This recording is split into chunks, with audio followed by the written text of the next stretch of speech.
Sí, señor presidente. Presidente, señor ministro, señoras y señores senadores, yo los quiero invitar a ver un video. No tomará mucho tiempo, creo que ya lo tienen listo el ingeniero que coordina la transmisión. Entonces, por favor, el video. Muy buenas tardes. Un saludo especial No, ese no es.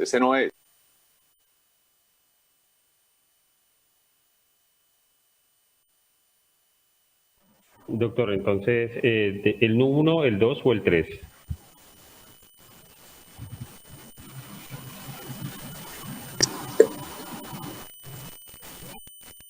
Doctor Luis Fernando. El del alcalde lo pasaremos mañana. Los videos que le envió Alejandro, los dos primeros y luego el... Sí, entonces voy por el número 1. Ese.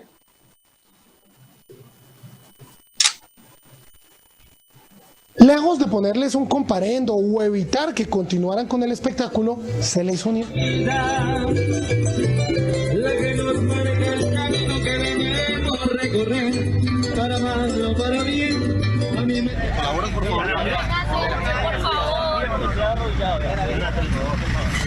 ¿Colabora, por favor? Ya está coronada, ya.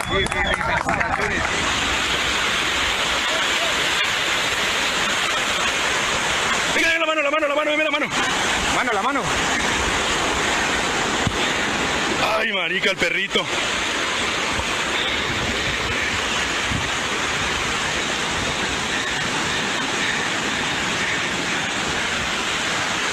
El mismo abismo.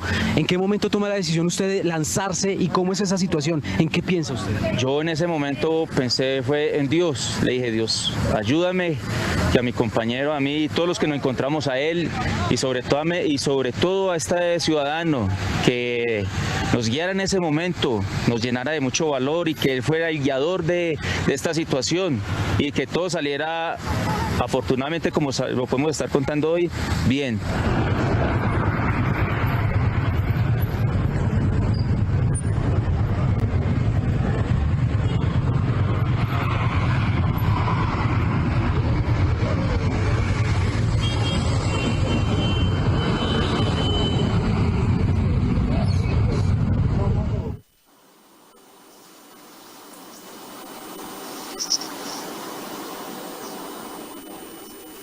¡Son mal paridos! ¡Mire! ¡Marica, pero qué les pasa! ¿Para mandarle a su amiga el video? Yo. No creo. Pero es que los cogen de una manera que no es justa. Mire, entre todos cómo lo cascan. Es que los policías son muy hijo de madre.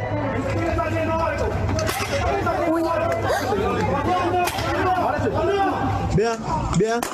Ese sin uniforme que hace con una pistola. No, ¿qué va a hacer, Viro, que hace con esa pistola?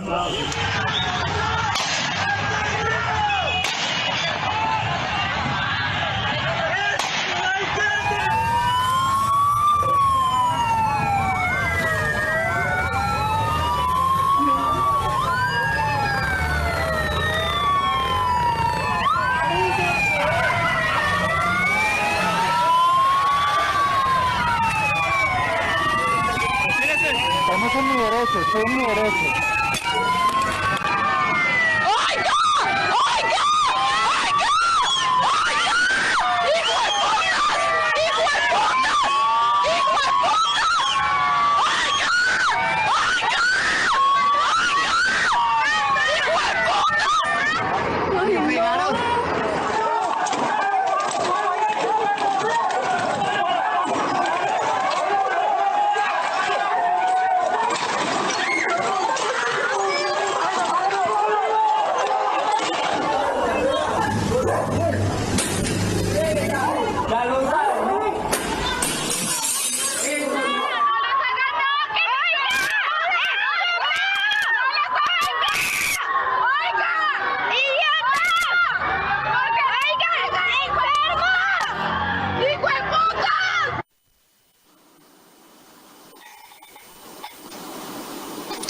Presidente, este no es un informe contra las instituciones. Y yo esperaría la madurez democrática de utilizar este espacio para hacer una reflexión. Hemos visto dos caras de la policía. La policía cercana al ciudadano, la que rescata a personas que se querían suicidar, la que rescata a un animalito, la que nos da protección, la policía cercana. Cada día esa policía se ve menos, yo debo reconocerlo, y especialmente en los últimos meses, cada día es más usual ver actos de brutalidad policial. El miércoles de la semana pasada pasó algo muy grave. Un abogado, esposo, padre de 2 niños, taxista para ganarse la vida, salió a comprar probablemente un licor. A lo mejor estaba infringiendo una norma de convivencia, pero eso no da pena de muerte en Colombia. 2 asesinos que usaban un uniforme que debe respetarse, que nunca debieron usarlo, lo agarraron a golpes. Al ciudadano lo llevaron a un CAI en donde uno sentiría que le deben dar protección. Allá lo reventaron a golpes. Más de 9 fracturas, su hígado destrozado. Hay un debate, los forenses dirán. Cuando llegó al hospital, la familia dice que ya llegó muerto, Javier. Ministro, ¿no sería responsable que hoy esta o cualquier comisión entregara un informe y con arrogancia repartiera culpas? Las autoridades deben investigar y hay elementos para exigirle respuestas rápidas y respuestas ciertas. 75 heridos de bala. Y usted sabe que las balas dejan huella. Y los forenses tendrán que decirnos de qué armas salieron esas balas. ¿Salieron de armas de dotación oficial? Eso es muy fácil. Un buen forense sabrá darnos esas respuestas. Los fiscales y procuradores tendrán que contarnos por qué policías salieron ese día a la calle con sus chaquetas volteadas para no dejarse reconocer. No querían que les vieran su número de identificación. Tengo otro corto video de no más de 20 segundos. Creo que el ingeniero lo tiene listo. Por favor. Listo, doctor Velasco, ya lo coloco.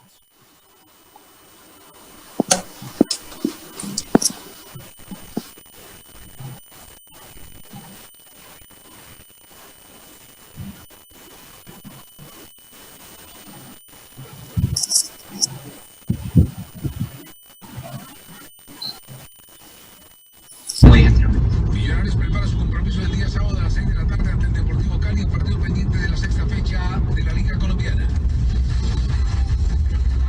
En el béisbol de las Grandes Ligas, la acción de colombianos hoy jueves arranca a las 5:30 de la tarde. Kansas City con Membry Gloria enfrenta a los indios de Cleveland, que tendrá la alineación titular Oscar Mercado. 5 motos, cada moto con 2 personas, todos con cascos de la policía, pero con ropa particular, todos de negro, con maletines, con morrales, subiendo por la 26. ¿Cómo les parece? Disimularía muy bien si quitaran los cascos y pusieran otros cascos, pero no los quitan. Ministro, esta es una de las preguntas que yo espero usted me responda, porque yo espero que a usted no se le haya salido de las manos la policía.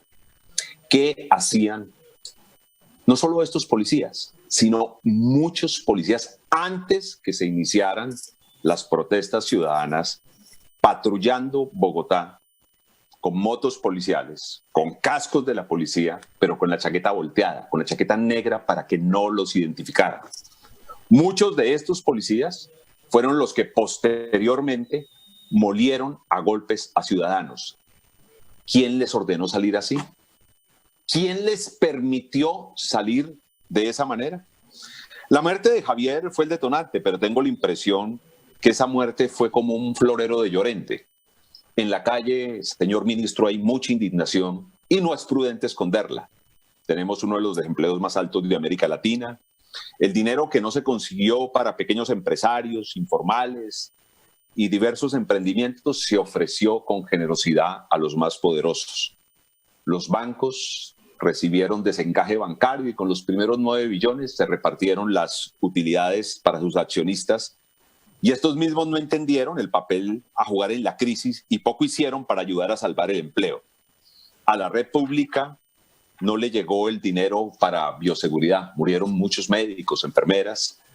Los informales no pudieron recibir subsidio para salvar empleos. Todos estos elementos se combinaron con grandes y pequeñas frustraciones. Ariel Ávila, en una interesante disertación, habló de grupos que se sentían que habían recibido malos tratos de la policía, moteros que se quejan de excesos de corrupción policial, vendedores informales que se sienten perseguidos, incluso sectores del microtráfico que evidentemente en el marco de toda esta locura también actuaron. ¿Hubo vandalismo? Sí, claro, hubo vandalismo. Nadie defiende el vandalismo. Mientras esto ocurría, óigase bien, ministro, y esta es una pregunta que le hago y usted tiene que responder. Es bueno que el país sepa que el señor comandante de policía, por algo que se le escapa, el comandante de policía de Bogotá, por algo que se le escapa de su manejo, como es la enfermedad del COVID, desde el 23 de agosto no está al frente de la institución. Ya lo estoy descargando. Perdón, ¿alguien está hablando? Sí. Encargaron al coronel Sarmiento y el 9 de septiembre Bogotá tuvo 3 comandantes de policía en medio de esa locura. El coronel Sarmiento, llamaron luego al general Libreros, no pudo posesionarse porque también tiene COVID, espero se mejore, y solo entrada la noche llegó el general Rodríguez, que se encontró semejante locura. 581 heridos, 75 con armas de fuego, 4 policías, 71 civiles, 216 uniformados heridos, 305 civiles heridos. Se hablan de 13, se hablan de 10 muertos en medio de todas estas refriegas. No he confirmado, pero evidentemente usted tiene más claro esos datos. Yo le hago una primera pregunta, señor ministro. ¿Realmente cree el gobierno que todo esto responde a un plan aplazado del ELN y las disidencias de la FARC? Yo le escuché al alto comisionado para la paz decir esto. No sé si asombrarme de su inmensa capacidad de investigación para que en menos de 2 días pueda develar el plan, una capacidad de investigación y de respuesta que no ha tenido para contarle al país quiénes son las águilas negras, ni quiénes están matando a los líderes sociales, pero sí tuvo para en 2 días entregar esta respuesta. Pregunto, ¿tienen estos grupos la capacidad militar para atacar simultáneamente más de 70 CAIs en la capital? ¿Alguien en inteligencia sabía de este ataque, como lo ha hablado el señor alto comisionado para la paz, y no se preparó un plan para defender a Bogotá y otras ciudades de Colombia? De hecho, repito que el 9 de septiembre Bogotá tuvo 3 comandantes distintos de policía. Si se esperaba este ataque de la insurgencia, ¿por qué se improvisó en el mando en Bogotá? Yo no comparto esta hipótesis, se lo digo honestamente, ministro. Incluso porque lo creo a usted y a la cúpula del ejército y de la policía mucho más competentes, y no creo que sabiendo algo tan delicado se dejaran sorprender. Además, si el ataque fue organizado por el ELN y las disidencias de la FARC, ¿por qué los muertos son los civiles?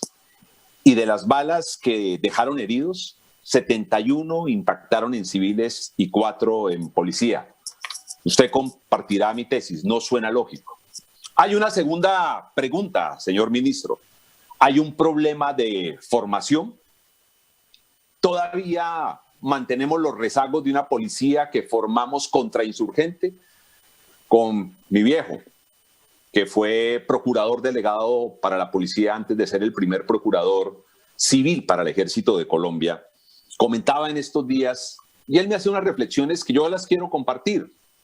Es muy complejo que un policía preparado para la lucha contra insurgente esté en Toribío o en Argelia, usted conoce esas zonas, cada vez que alguien lo va a agredir, la agresión busca la eliminación física de ese policía. ¿Puede ese policía luego actuar tratando de controlar a un ciudadano desarmado, muy seguramente excitado por el alcohol o cualquier otra cosa? Ese tema de la formación valdría la pena revisarlo. Otra pregunta, ministro, ¿quién controló la policía? Esta mañana en la Comisión Primera del Senado, Armando Benedetti desarrolló una tesis interesante. Roy Barreras le pidió que repitieran la grabación porque cuando él la desarrolló todavía no había transmisión. Y él decía y hacía una pregunta que a mí me quedó sonando. La Constitución y las leyes se aplicaron el 8, 9, 10 y 11. Se le salió de manos, se lo digo con toda honestidad, y quiero hacerle esta pregunta, ¿se le salió de manos la policía? ¿Esos grupos no hubo quien los controlara? ¿O alguien ordenó disparar contra los ciudadanos? Es entendible que un agente del orden o cualquier ser humano, frente a la inminencia de un ataque y al riesgo de su propia vida, se defienda con un arma. Pero la mayoría de videos que he visto, los que le entregó la alcaldesa de Bogotá al señor presidente de la República, mayoritariamente no muestran eso, porque no es un policía defendiéndose, sino un policía atacando. No hay inminancia, no hay riesgo en la vida del policía, hay riesgo en la vida del ciudadano. Claro, en esos mismos videos también hay unos hechos totalmente rechazables contra agentes de policía. No nos olvidemos que hay más de 200 policías heridos, pero yo estoy hablando de los disparos, de los 71 civiles heridos con impactos de arma de fuego. Esta hipótesis es grave. Usted sabrá responderla, ministro. La cuarta hipótesis, tal vez la más delicada, y yo espero que usted nos entregue elementos para desecharla totalmente, es: ¿alguien dio la orden de generar esta violencia? Honestamente creo que no. Pero yo espero que usted entregue los elementos de juicio para que nosotros podamos desechar esa gravísima hipótesis. La hipótesis que en otros países ha hecho que sectores que quieren aferrarse con decisión al poder generen miedo y luego sean los salvadores de esos ciudadanos que tienen miedo.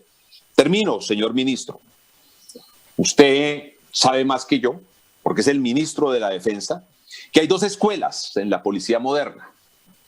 La escuela francesa, nacida un poco de la Revolución, la llamada escuela de Fouché, que habla de una policía jerarquizada, más con una concepción militar, una policía muy propia de regímenes más autoritarios. Y cuando hablo de autoritarios, quítese de la cabeza el concepto de dictadura, no. Póngase en la cabeza los que entienden más esa concepción del poder manejado unequívocamente por una sola persona, la defensa del Estado, la defensa de las ideas, la defensa inclusive de una policía de Estado, una policía algunas veces inclusive ideológica. Esa escuela se enfrenta a la escuela llamada de las Islas de Inglaterra, una policía más cercana al ciudadano. Incluso en sus inicios en esa policía no se tenían armas de fuego, se controlaba ciertos espacios de convivencia ciudadana sin armas de fuego, aunque luego tuvieron que, por amenazas de delincuencia, armar a unos sectores de esa policía. ¿Cuál es la policía que necesita Colombia? Evidentemente Colombia optó por la policía Fouché, la francesa. Por ello, yo sí creo, ministro, que tenemos que reconocer que hay un problema. Se fracturó el contrato social esos días. Los ciudadanos entienden que el contrato social es un contrato que los ciudadanos firman implícitamente con el Estado una vez deciden vivir en una sociedad regulada por este último, por el Estado. Este término, sabe bien usted, lo acuñó Rousseau. Hobbes decía que nosotros cedemos libertad para que una instancia superior nos genere orden y nos proteja.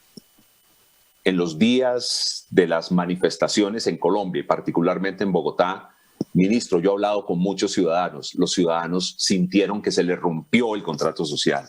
Y eso es gravísimo para nuestra democracia. Nosotros tenemos que recuperar, rehacer ese contrato social. ¿De qué manera? Perdamos el miedo de hablar de una policía que puede reformarse.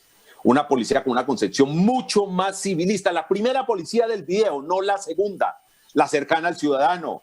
La policía de la cuadra, del barrio, la que habla con el ciudadano. La que no solo genera seguridad, sino que también se integra en acciones deportivas, comunitarias.